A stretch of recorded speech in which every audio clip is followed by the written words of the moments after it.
How to fix Marvel Rivals if it keeps crashing and freezing on your Windows PC. First, you can verify your game, so just go to your Epic Games Launcher, click Manage, and then verify your files. Then wait, and then launch the game. Next, on your Windows search, type Graphics Settings, then click on Advanced Graphics Settings. Make sure that your hardware accelerated GPU scheduling is on. Then for your custom settings, add Marvel Rivals, so just add Desktop Up, and go find Marvel Rivals on your local drive C.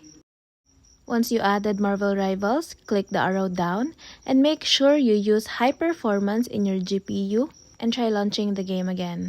Now for in-game settings, just go to your settings and make sure that your display mode is on borderless windowed or full screen, and your anti-aliasing and super resolution type should be NVIDIA DLSS. If not, it should be AMD FSR. Then choose performance in here and make sure that your super resolution is just at 80 or below.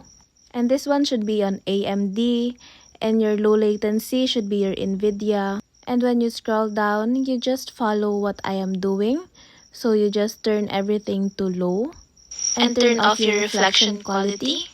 Then just enter, confirm, and play the game again.